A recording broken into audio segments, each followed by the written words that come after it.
This is the CHGO Cubs podcast presented by PointsBet. Use promo code CHGO when you sign up to get 2 risk-free bets up to $2,000. Hello, everyone. Welcome in. My name is Corey. I am joined, as always, by Brendan. We are coming to you on Thursday, May 26th. And Brendan, I stopped watching the game earlier today when the Cubs were up 3-0. I assume they won that game, right? They won, nice 3-0 shutout. Justin Steele looked fantastic. So Great. A nice series win for us, Corey. Yeah, great. Yeah. We reject your reality and substitute our own. Also, once this happened, I don't know if you can see look this. at that. Look at that. Do you see that? Wow, new merch. I know. Once this guy hit a home run, that was it. The game was over. That is not dope CHGO merch, as Luke Stuckmeyer would say, but it is a cool shirt. It is, yeah. So, well, I have to support him. He's our shortstop. Yeah. So the Cubs did not win on Thursday, but the benefit of, you and I, Brendan, coming in to talk about a series is that we don't have to only talk about Thursday. So we will talk about Thursday. We'll talk about all 4 games with the Reds. And, as has been the case with most of this season, Brendan, some good, some bad, and in this series, some really ugly. Thank you, Greg Huss, joining the YouTube chat from the Growing Cubs podcast. So nice. He was glad we talked about PCA last time, but he was. Brendan, we knew that this season had low expectations. We knew that a lot had to go right for this team to be competitive or, better yet, good, right? But coming off of a few series where they had won a few series in a row, had a little bit of a winning streak, then they falter in that 4-game set with the Diamondbacks. We talked, Cody, Luke, Ryan, all talked. You're playing the Reds. They're the worst team in the league. They won 4 games in the month of April or whatever it was. You have to show up and win this series. And they didn't. And they split. That part I maybe can get over. But 20 runs on Thursday. Andrelton Simmons ends up pitching, so it's not all your actual pitching staff. This is embarrassing, Brendan. The team should be embarrassed. The organization, I think, should be embarrassed. This is an awful, awful baseball team that you just put up almost 3 touchdowns on Thursday. And it's just one game. It is what it is. I knew this team wasn't a World Series team, but boy, this was a rough one on Thursday. It was rough. I will say we likely won't remember this in 3 weeks if there's any type of consolation. They'll do something worse. On. Yeah. Well, you're in a positive mood today. My God, I was going to say something a little bit more uplifting. They just split with the Reds. I get it. Listen, I'm not happy about it, but this is not that surprising. We knew this was a possibility. There are still exciting features of this team beyond the wins and losses. And yeah, I'm not thrilled they gave up 20 runs today. That's embarrassing to the worst team in Major League Baseball. But as the season progresses, you will get guys called up or tearing them. Caleb Killian won't get a start this upcoming series or the upcoming week, but he will be up soon. There are features of this team that have direct relevance this season that has even more relevance for next season and seasons beyond. So there's still a lot to follow here. It just sucks that you go through these stretches in these games and these windows where it makes you want to kind of get out of it and not watch it, but you kind of have to just keep big picture at this point. It's all you can do. Yeah, and looking at the YouTube comments here, we're thankful for you guys joining us after the Cubs lose by 15, which is a rare sentence. You don't get to say that a lot. But I think, Niran makes a good point. It has been about development. And, again, we knew that this was not a season where they were putting their best foot forward. So I'm not exactly angry or upset. I wouldn't say. It's just, this is one of those games that really highlights. We all talked like we hope that at the very least they could remain competitive and like be interesting, and maybe into June or heading toward the trade deadline, at least be like a fun team to watch, and maybe they could screw around. And, yeah, you split with the Reds after you lose 3 or 4 to the Diamondbacks. It just highlights, like, again, I'm not like freaking out or anything. I knew what we were getting with this team, right? I think you were probably fooling yourself if you thought for sure this is going to be a playoff team or an interesting team. But Thursday was bad, Brendan. It feels like a particular low point, and it's hard. You and I and Cody and Luke and Ryan and Jared and everybody at CHGO Cubs, like, we are talking about this team. We're analyzing this team. We're writing about this team. So we're diehard fans. We're watching, and this just sucks. Like, I think that's fair to say, right? Yeah.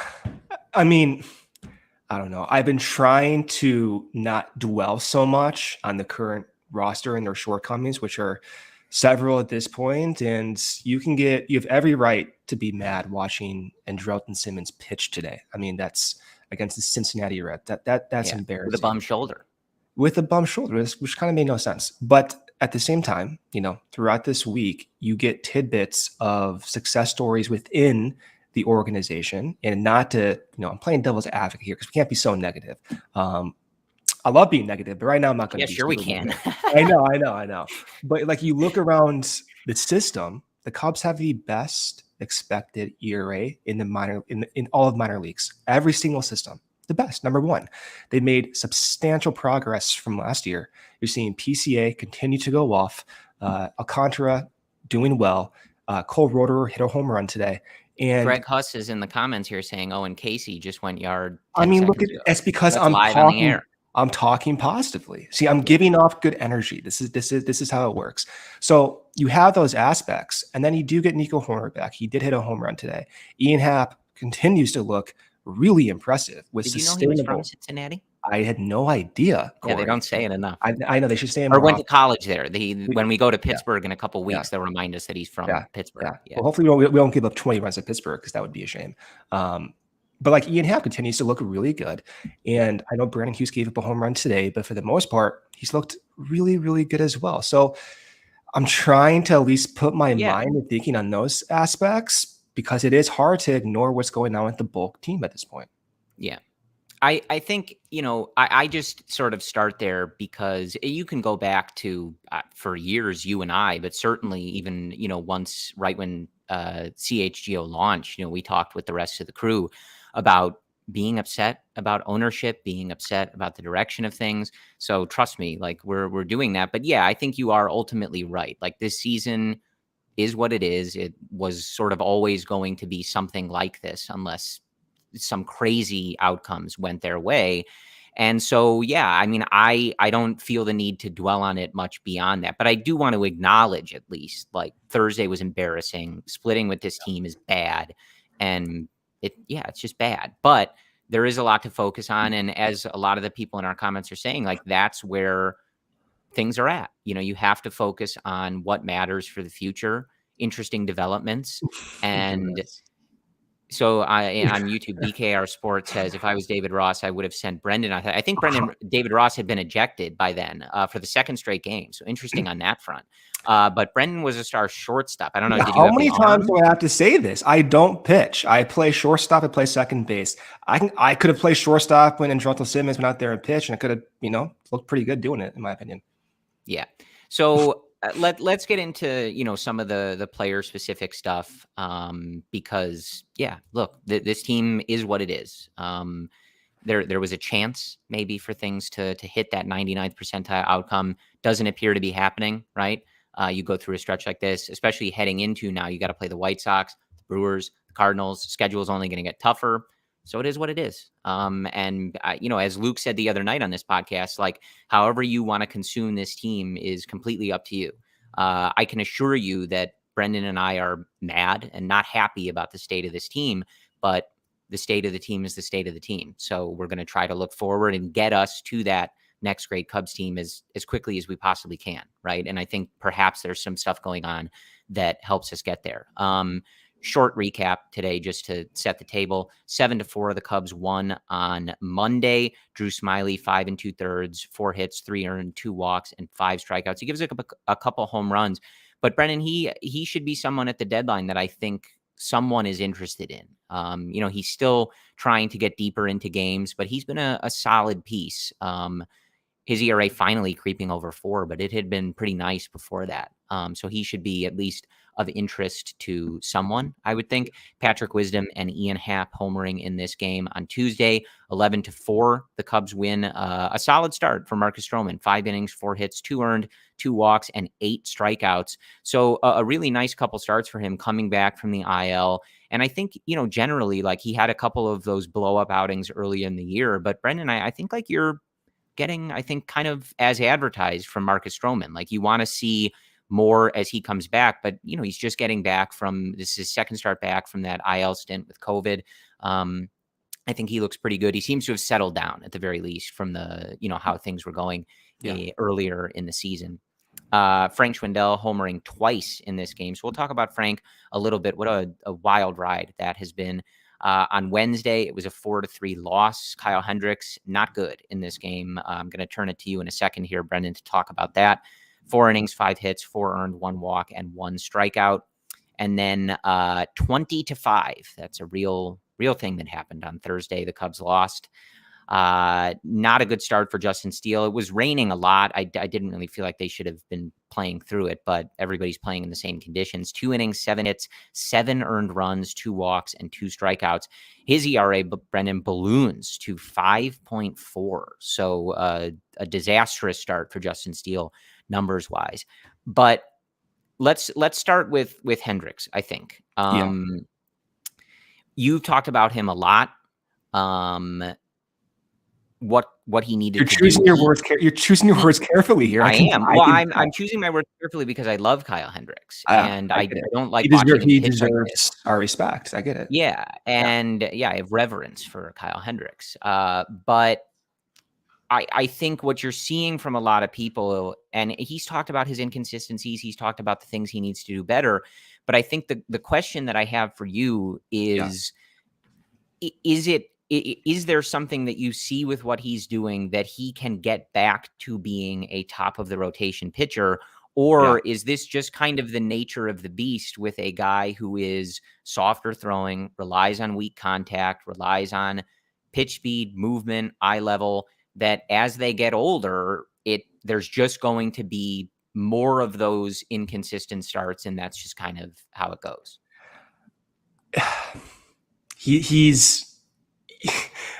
I'm choosing my words. It's a tough question. Yeah. It's a tough question. I think to the broader question, can he get back to being a top of the rotation starter?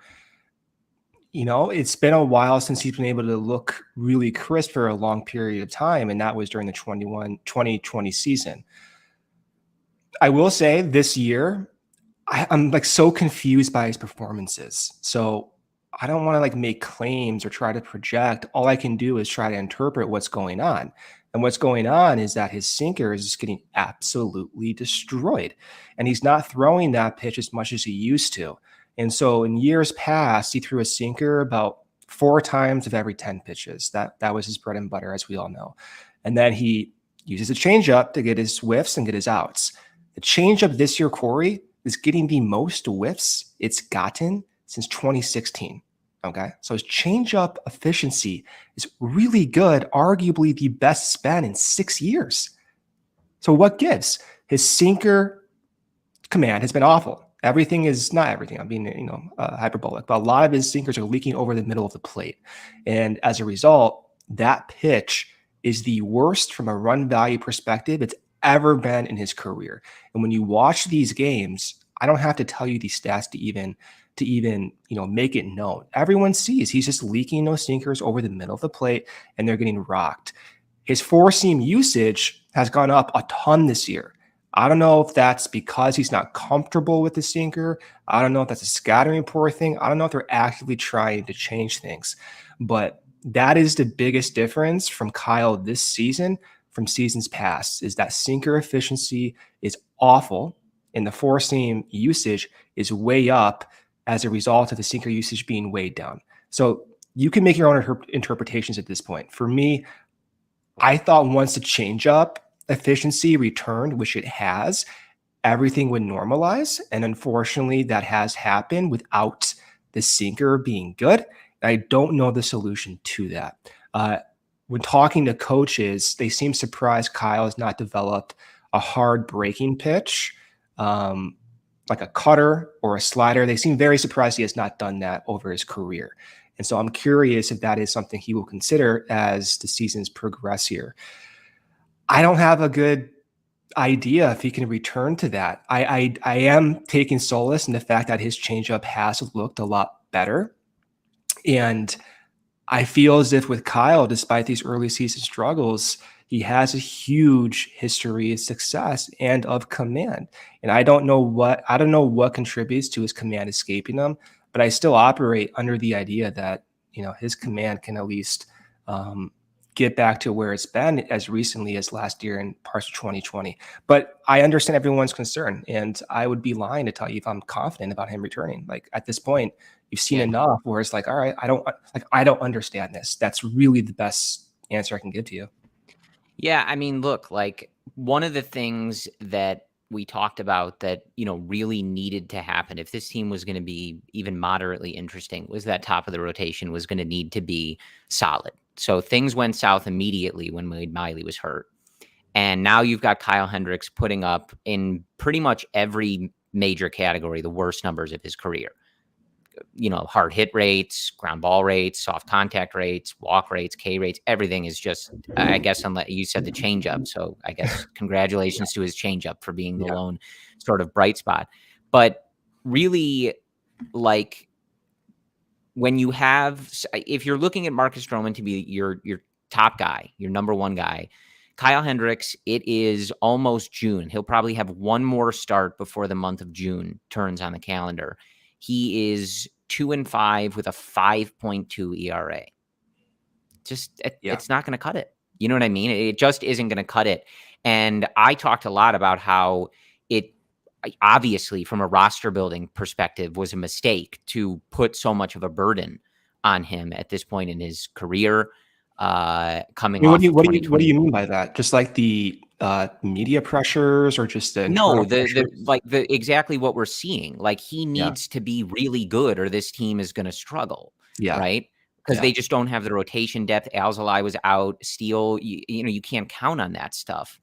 And with Miley out, him and Stroman needed to be lights out for this team to be of any interest. Right. Yeah. And he just isn't doing that. And I'm saying I don't think it was fair at this point to rely on him to do that with such, importance. Right. But at the same time, that's how the roster was constructed. We've all complained about how this roster was constructed a million times. And it's just unfortunate. But yeah, I think that's at least how I see it. I know you dig into a lot more specifics and numbers and things like that. Let me ask you a question though. So he struggled last year. Do you mix in his struggles from last year with this year? And is that influencing your overall thinking process? Does that question make sense? I don't think so. I think they're different years, and I think the way he goes about things changes and all that stuff. I think it's kind of how I phrase the question to you is how I kind of look at this. Like I think as a pitcher like him gets older, he always had such a smaller margin for error than other guys because he can't just blow 99 past you, right? So when I look at Kyle, to me, this is just kind of what I expect at this point. And I've always trusted him to put in the work and try to figure things out to get better results. But when you don't throw that hard, and he's described it like it just being inconsistent and not having such fine command with things, you're going to get blown up. Yeah. If you're leaking an 88-mile-an-hour sinker over the middle of the plate it's gonna get wrecked, 5 or 6 times a game, you're going to get killed.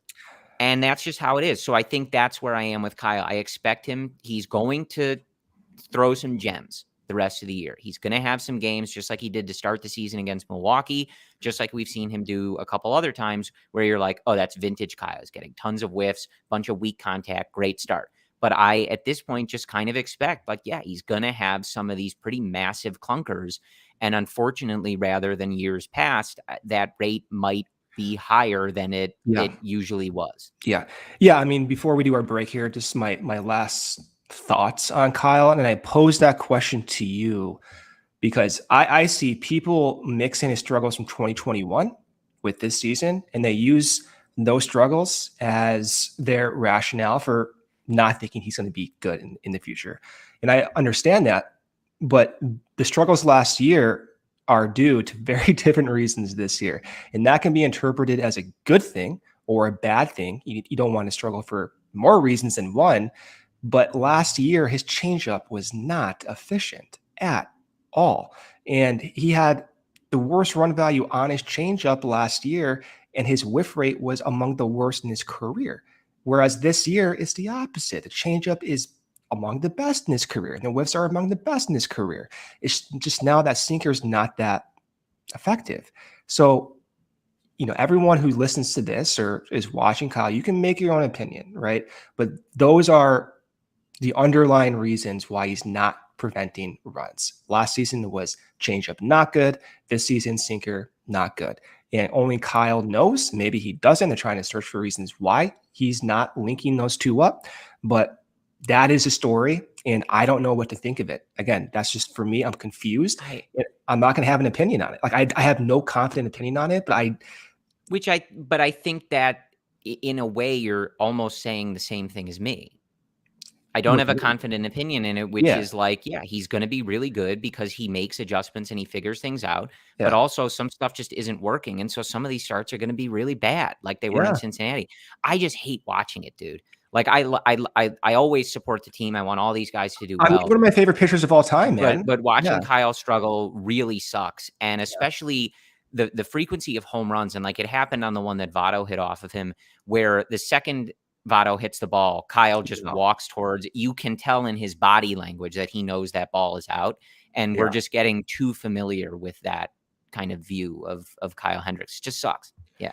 A lot of stuff with this team kind of sucks. That one is like more of an emotional, like, man, this sucks. Yeah, I know. Like we're gonna get more starts from Kyle this year. It's not early anymore, but it's still relatively early in that he still has I think 20 more starts or whatever it is at this point, more than that. So we're gonna follow it, and we're gonna have an idea. This is what we do know. We'll have an idea by September what we can expect from a probability standpoint of him being good next year. Like we're gonna have an answer on that. Yeah, I mean, if he survives the trade deadline, which his value is not. Why are you so dark today? You have the sunshine behind dark? you. No, that's not dark, Brendan. They traded an entire team 8 months ago. I didn't do that. I'd be surprised if they trade Kyle with those years of team control. Seriously, so would I, and his value is at the lowest. But don't get mad at me for suggesting they might trade someone. They clearly might. Like that's where this organization is. So I just would be surprised based on that team control. The point I was making before you yelled at me was that if he is not a free agent, so you do, like with other people, you want to know what you have if he's going to be part of the rotation next year. And I think at this point, you're certainly not, I don't think you could count on him to be a 1 or 2 in a rotation. I don't think you can build a team that way.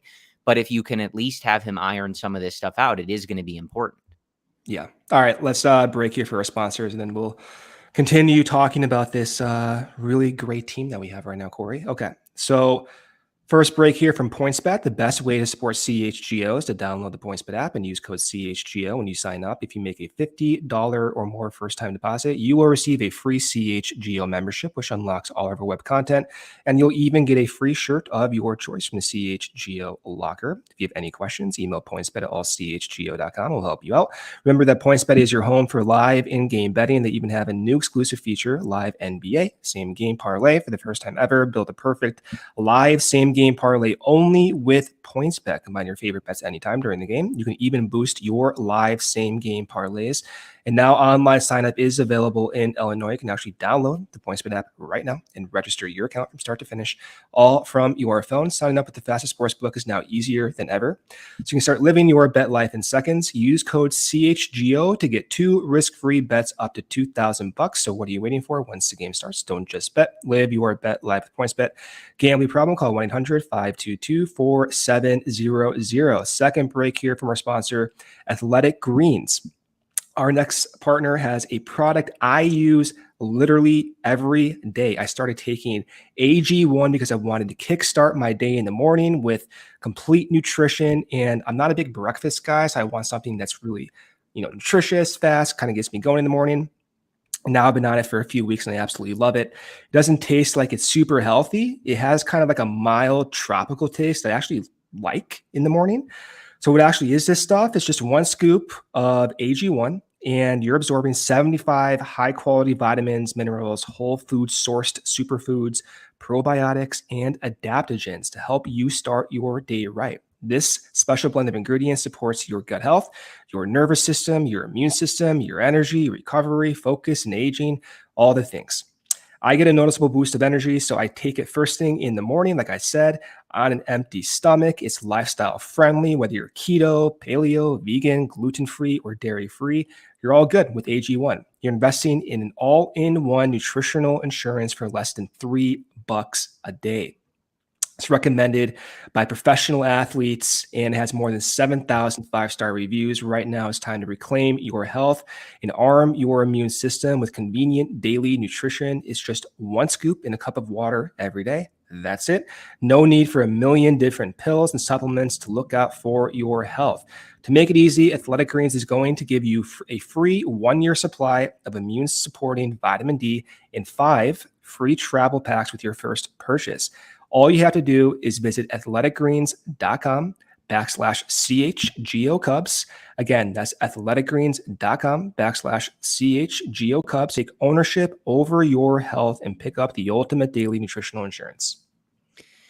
All right. So yeah, and just looking through the comments while you were reading that, like BKR Sport, notes like the disappointing thing is kind of like the season was interesting at least and like somewhat competitive at the start, and we've kind of like really gone straight down. And as David Snyder says, a lot of injuries, like that's also part of it. That certainly hasn't helped, but unfortunately that's part of the deal. And when you build a roster that doesn't have a lot of depth, especially in that rotation,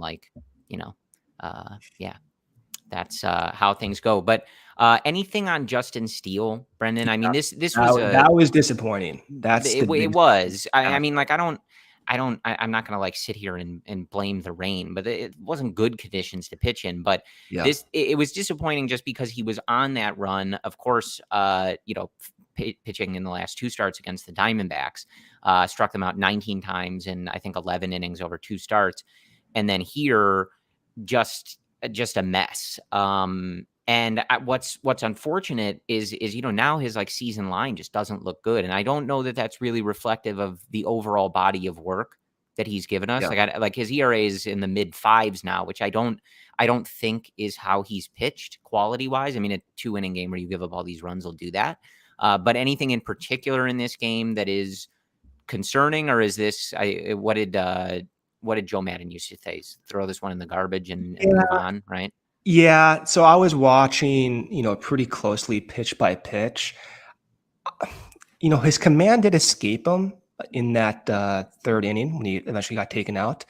But I didn't think it was as bad as the numbers looked. And I thought he made a few good pitches and unfortunately got hit. And there was one example where he threw a well-located 94-mile-per-hour four-seam fastball up in the zone to Aristides Aquino, and he just hit a double down the right field line and was just severely late on it. But that double made that rally continue, and he was never able to recover. And then the home run he gave up to Kyle Farmer was an absolute joke. So that pitch was like 3 inches below the strike zone, and he fishes that pitch out. It was Kyle Farmer had a day. Yeah, and so he had a career in an afternoon. Yeah, so he fished that pitch out.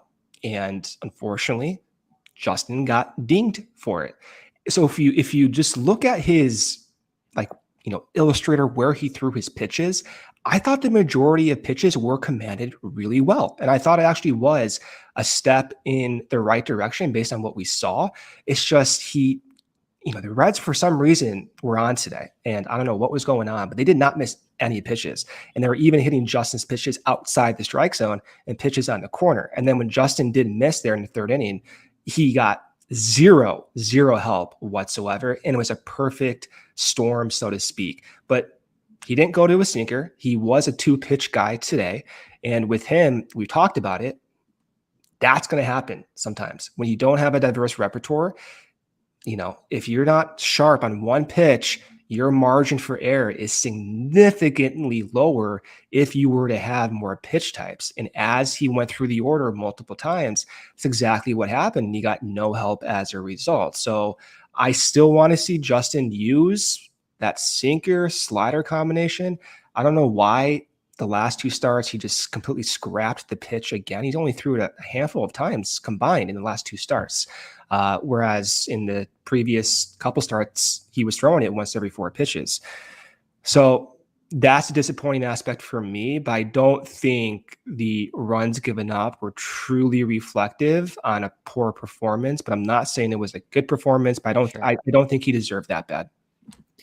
Yeah, well, and this is a big spot for him. We're a couple months into the season here, and this was obviously a significant low point for him. And he's one of those guys. We're trying to figure out what you have, and he had been on a nice run. Now he has to make the adjustments and come back and get him, keep himself in that conversation. And it doesn't necessarily. They don't have to tie into one another, but it is interesting because, we did get the note from our guy, beat writer for CHGO Cubs, Ryan Herrera, that Keegan Thompson will start the Saturday game against the White Sox. That'll be fun. Yeah. So Keegan's been very good. A lot of people have been quite intrigued to continue seeing him get these opportunities in the rotation, and he is going to get one against an offense. I'm not sure how they're doing at this exact moment, but they've been scuffling a lot of that White Sox lineup, save, I think, for Tim Anderson. So good opportunity for Keegan. And yeah, as some of these guys in the rotation struggle, like Keegan's been doing really well. Like there's opportunities available for a lot of these guys. And Keegan is certainly one of those guys. If he continues to pitch like this, show that he can go deeper into the games, show that he can go through orders 2-3 times, like the opportunity is there if that's the role they want him to occupy. Yeah. And it's like my thinking with Justin hasn't really changed that much. Sometimes I have to be a little bit more explicit on the expectations. At this point, he's likely a back of the rotation starter, swingman guy. Yeah. That's the reality of the situation. That's still valuable, and that's not to knock him whatsoever, especially when you have that many years of team control. But you see it on display today what those pitchers look like who only have, one standout pitch. And for Justin, that's that slider. The 4-seam fastball has some natural cutting action on it that prohibits some carry that you see from guys like Rowan Wick. And that's why I kind of want to see him use more pitch types, and he's not doing that consistently. So until that changes, I'm operating as if there are other opportunities for other guys who could take that role. And Justin could be a bullpen guy. And again, there's nothing wrong with that. At the same time, there is a possibility Justin can continue to develop these other pitches and he can work his way into the rotation. And those 2 outcomes are perfectly fine with me. And I think both those are interesting to follow, Corey. Yeah, well, and that's the whole point, right? That's what a lot of this season was about, is it's okay if you come to the conclusion like, yeah, I think Justin is better suited for kind of the role that Keegan was occupying for most of this season. Maybe they flip-flop by the end of the year and we feel like Keegan is the one who is the long-term starter, something like that, right? That's fine. That's the whole point. When we're on here coming after a game where they just lost by 15 to the Reds, like it doesn't matter, right? What matters is the development of these guys and what we learn about these players for the rest of the season, not that they lost this game or like that is what it is. We know. One guy I want to talk about though, like really quickly, just to like note this because he had some a big series here, hit a couple homers in the game on Tuesday. Since he came back from his stint in the minors, right? Air quotes on that one if you're listening on the podcast feed. Frank Schwindel has a 254, 290, 508 slash line with a 122 WRC plus and 4 home runs. We talked about Frank a little bit, and like his numbers on the year, he's I think he's around like a 90 WRC plus, so still a little, like 10% below league average. But he, like, you just have to give him props for that, man. Oh yeah, To be able to come back from that, especially at this stage in his career, like it's impressive. And the attitude he does it with, like in now probably back-to-back seasons where the Cubs are not really entertaining us and giving us that joy that we really want them to. He's a bright spot. He's fun. I would much rather be watching like an elite first baseman who's putting up like an MVP level season. Like, I'm being honest about that, but like, you got to give him some props for dealing with a lot of stuff and coming back from a 24-hour stint in AAA and killing it.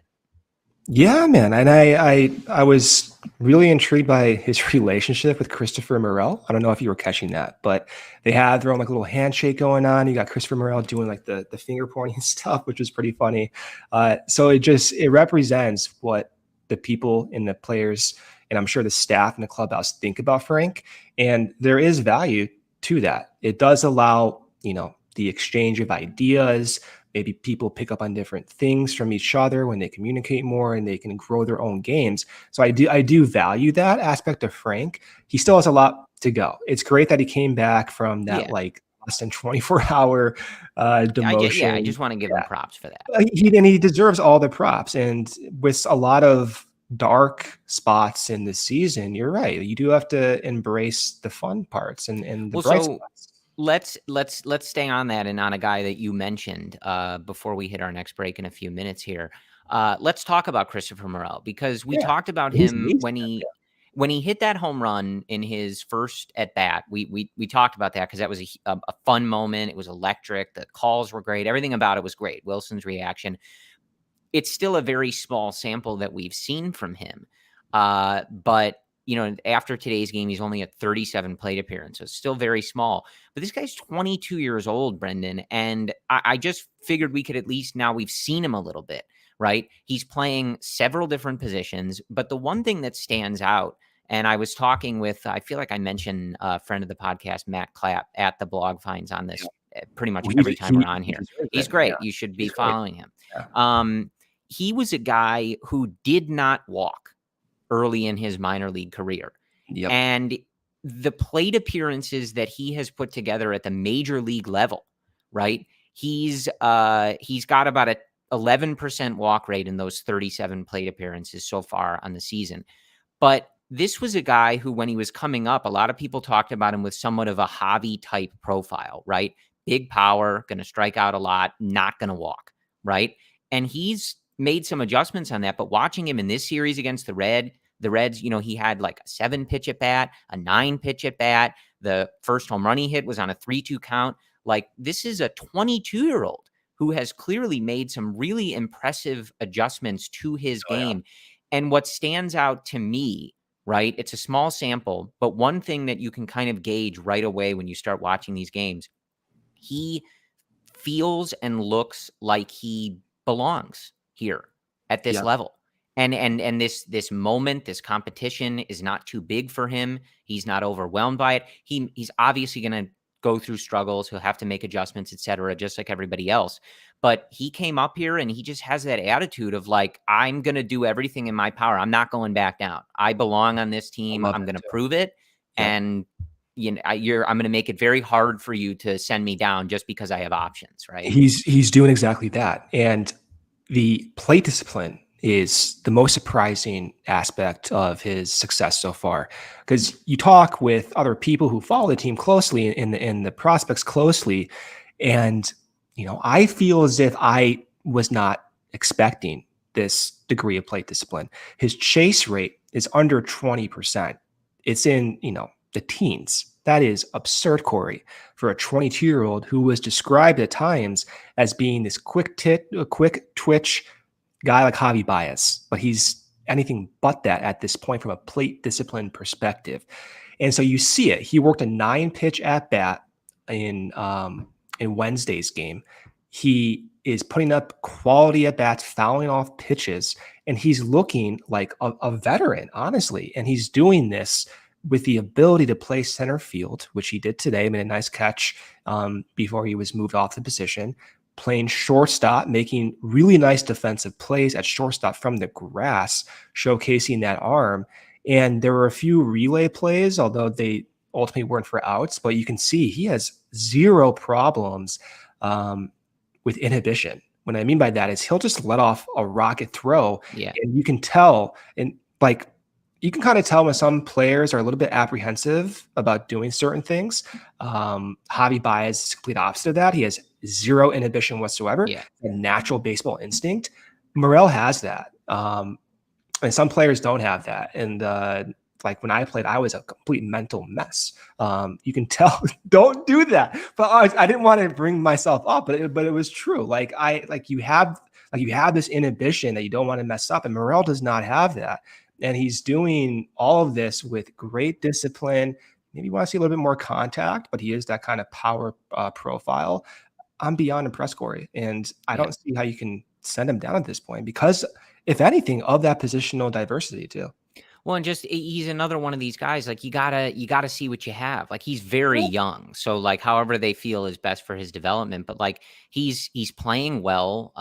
He's hitting over 300 right now. He's got an OBP over 400. So like the numbers are good, obviously, as you're watching him play.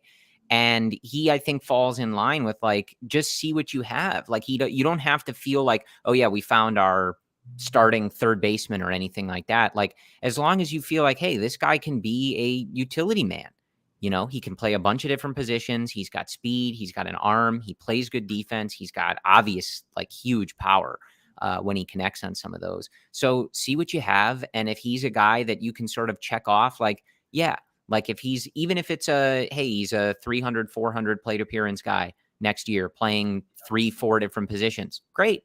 You need those. Right? We've talked endlessly about how top heavy, like even the good Cubs teams were. Like the bench wasn't good. Some of the depth wasn't good. We talked for years where Javi didn't even have an actual backup shortstop.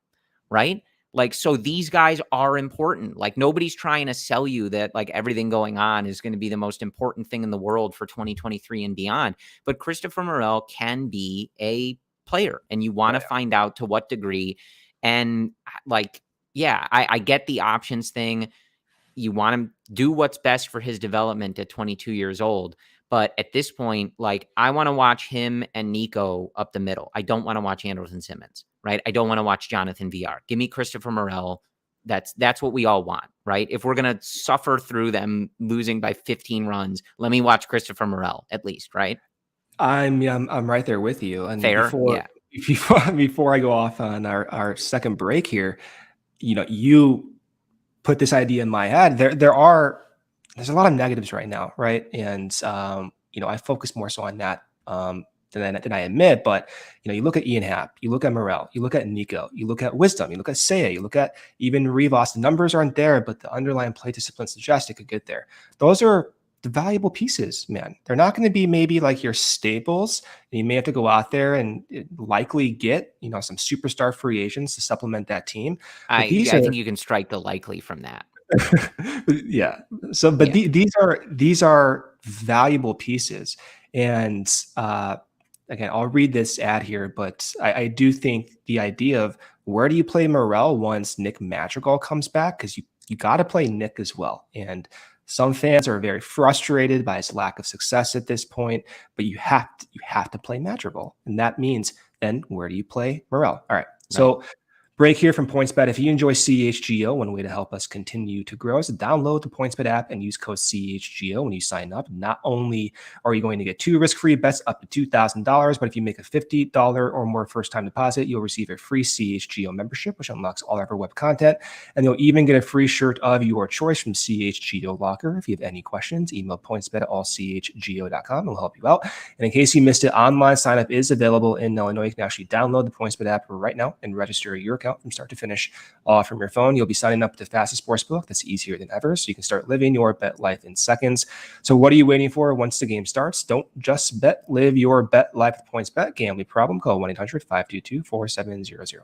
So we have the aforementioned our guy Ryan Herrera in the chat here. I was going to say Ryan must have missed the shirt. Yes, Brendan is very happy that. Yes. Thank you, Ryan. Nico Horner is back, homered in the game today. You guys have no idea the level to which some of you, if you've been listening to us for 6 years, I think you have an idea of who Brendan is as a person. Yeah. What I was going to say is you have no idea the level to which Nico's power when he slugs, how happy that makes Brendan. Yeah, my brain just gets flooded with dopamine. It's like too connected to his power. That's all that matters. He makes all those great plays in the field, loves it. Yeah. Everything about his game, loves it. It's a home run. Power, a double, a triple, a homer. Oh, man. His whole week is made. I'm like the rat pressing the lever for dopamine. That's what Nico's power is. I just want to see Nico hit homers. But yeah, it is good to see him back. Obviously, that was such an unfortunate mess of an injury with the umpire running into him and all of that. And he had just been doing so well. So that's something that we want to see. Ryan. We have a graph coming up for you, Ryan. Don't worry. We have a graph on Keegan Thompson when we preview that White Sox series. But the other update, though, Seiya Suzuki leaves, I think with a sprained finger. So have to keep an eye on that. It's just, one of those things that hopefully it's not a super serious injury, but as we've seen with stuff like that in the past, it can affect a player and keep him out of the lineup or things they have to monitor. So I think x-rays were negative on anything worse, but something, he'll have to monitor the pain threshold and all that other stuff to make sure that he heals up properly. On offense, somebody I do want to point out, we joke my thing is we know that Ian Happ went to the University of Cincinnati, right? We know that he is from Pittsburgh, right? Yeah. We also know that Jason Kipnis was from Northbrook, Illinois, right? I think sometimes broadcasters just don't realize how, we're all watching almost every game. We're paying attention. Ian Happ's been on this team for years. They play Cincinnati 15 times a year. We know. We know he's a Cincinnati kid from college. But anyway, he does love hitting there. He just kills it in that ballpark and against that team. And as we're talking about, the overall state of the team at this exact moment is bleak, I suppose. He has had a really, really good season, Brendan, and a very interesting one. It's not really the same way that he has produced in the past, because he leaves Thursday's game. He's only got 5 home runs. In 2021, for example, he had 25, right? But you look at some of his overall numbers, his K rate is down about 8% from in 2021. And he's hitting 275 with a 386 on base percentage, 442 slugging, which is good for a 135 WRC plus. So 35% better than a league average player. He is having a really nice year. Yeah, it's really impressive. Exceeding my expectations.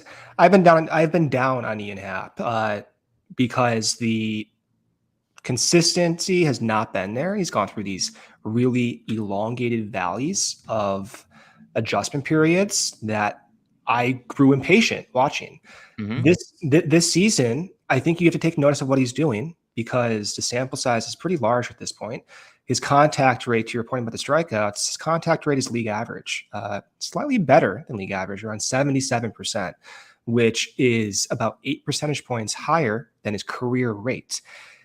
Now, when you look at contact rate, I don't, sometimes stabilization kind of gets misconstrued, but when you look at when that particular number, plate discipline, stabilizes, it's around 50 plate appearances. And that means when you take a sample and you split it up right in half and you look at when those two split samples are very similar to each other at about, I guess to say it more generally, at a 50% similarity rate, it's 50 plate appearances. And so at this point, you can tell Ian has made changes that from a statistical perspective appear sustainable, but those are dependent on the environment staying the same. And so with Ian, I need to see him adjust again. I do, because pitchers will adjust, and I'm hoping that contact rate does stay elevated at this particular point. But we have been tricked is a very strong word, but we have been made to believe that some of the changes he's made in the years past were sustainable, and they ended up not being such because the league did adjust. The other encouraging aspect of Ian this year is his defense has looked a lot better. His outfield jump rate is in the 80th percentile, so only 20% of outfielders have been better than him. His outs above average is about league average, which is fine if you can be an above average offensive guy, which is what he is right now. And then the very last feature that I'm impressed about is his ability to hit sliders. So this year he's produced 7 runs on sliders, which is the best rate of his career. And in fact, amongst all the other pitch types, he's having the most success against sliders. And that's where the league is trending these days, where pitchers are throwing more sliders. And so the fact that that's where his success is coming from with the improved contact rate, everything appears to be really encouraging. And the hope is it just continues. That's really where I'm at. And it's very fun to watch. And I think everyone should really take a lot of attention to this in a positive direction for 2023. Yeah, you look at, if you're looking at just WRC plus, he ranks 16th among all major league outfielders in WRC plus. And I think the most impressive thing for me is the way he's hitting as a right-handed hitter. I mean, there were points where I've had conversations with you where I've asked, like, should he keep doing this? Like, is it worth I know for switch hitters, a lot of it is the process and keeping doing that. It's not necessarily so easy to just drop that off because they're so used to it. But I had wondered that. And boy, has he made some adjustments. He got better numbers hitting as a right-handed hitter this year, like by kind of a good margin. But from both sides of the plate, he's put up above average production. And he is, he's under contract or, ARB eligible for 2023, not a free agent until 2024. So he's a guy who, if he's sticking around, like he's going to be a part of the team next year. And if you can go into next year with Happ and Seiya as 2 of your outfielders, again, they're going to, no question, right? Like they're going to need to add a lot of talent to this roster, a lot of elite talent. They're going to have to spend money or make trades. We're all watching the same team as you. Like this team isn't overnight going to turn into a competitor. They're going to have work to do. But part of why we go through so many of these guys and breaking them down and trying to understand them, good or bad, right? Whether it's working or not working, is just trying to knock off as many of those as you can. And right now, Ian Happ is no question he can be a starting outfielder on a competitive team. I think in this environment, given what he's done, there's more reason to believe that's the case right now. Yeah. The thing is, the environment changes, and the hope is Ian will adjust to that as well. Sure. I do want to, because I want to get into maybe Keegan. This might be a good opportunity to do it. Just a quick 2-game set. So let's preview that, and then we'll talk about Keegan a little bit. I mean, so neither of us are really like big crosstown guys in terms of like freaking out as to whether they beat the White Sox or not. Yeah. But I have a gripe now with this because now, granted, they just lost by 15. I'm not exactly jonesing to watch the Cubs tomorrow, but no Friday game. It feels criminal, right? Again, it gives us a reprieve from potentially watching them lose by double digits, which is nice. I'm sure everybody appreciates that. Yeah. But still, no Friday game. I don't know. I don't like it.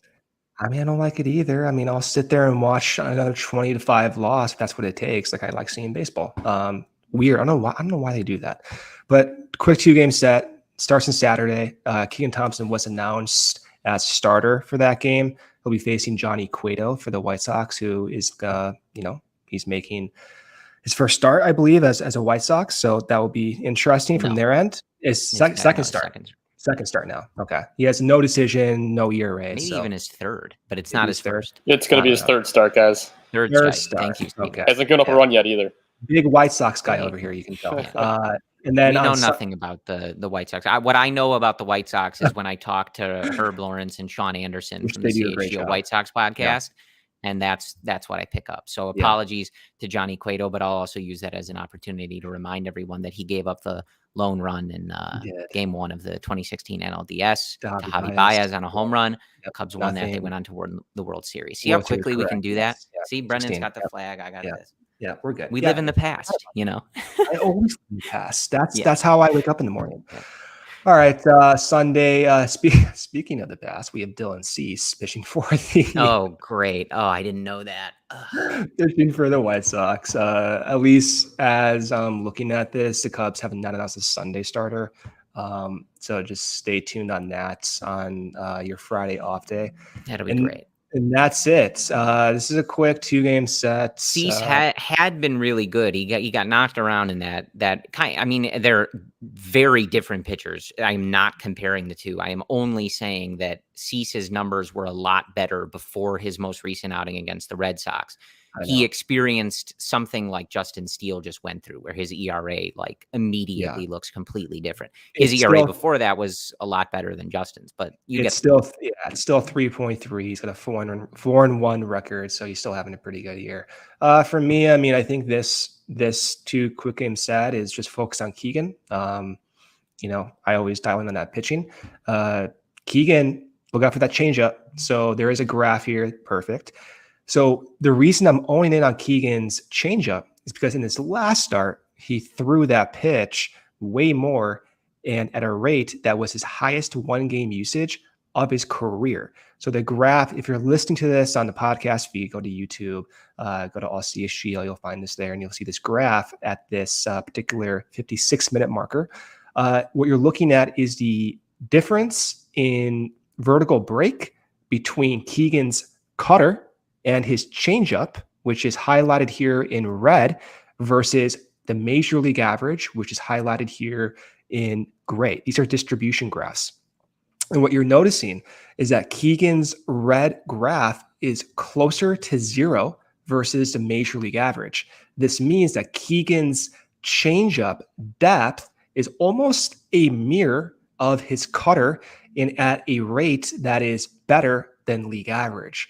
And when he used that changeup in his last start, he got 4 swings. He got a whiff on the pitch. He threw it 9 times for a 14% rate, and he threw a total of 5 pitch types. That is a major league starter. If you can go out there and throw those multiple pitch types, especially one being his changeup, that works really well off of his cutter.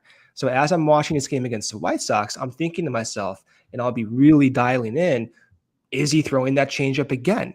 Because if he is, then let's see how effective it is. Because if that changeup continues to be effective, the conversation between Keegan and maybe comparing him to Justin Steele, as well as Keegan and just in a bullpen role, that conversation will change. And my thinking will change. And Keegan, if he does do this, you increase your likelihood of getting through the order more than 2 times.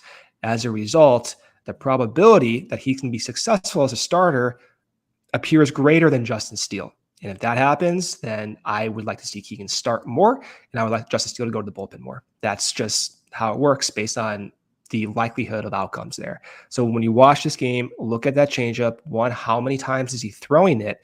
And 2, is it effective? And 3, look at when he throws it. Maybe he does throw it off of that cutter. And my expectation is he will throw that pitch mostly to left-handed batters. That's typically what they've been doing with other pitchers in the system in year past. They did that with Aber Alzolay last year against lefties when he had some problems against them. And the thinking there is that that pitch is going to tail away from lefties, and it almost acts as an anti-cutter, which has a better probability of getting whiffs and a better probability of not leaking over the plate into that barrel of left-handed batters, Corey. Yeah. I mean, really simply coming off of this one, like I would just like to not be embarrassed by this team for a day. So especially playing the White Sox, like it's, there's obviously a lot of local attention on those games in the city of Chicago. So, the bar is like beneath the floor at this point. Like, please just don't embarrass us for the entire weekend, right? That's all anybody's asking. I'm not looking forward to the Cease game, because if he does well, which he has for the most part in 2022, we're just going to hear about it nonstop. But don't watch the game live. Just watch it after it's over. I can't help myself. We're gluttons for punishment. I'll be there just like every other day. I can't help it. I know.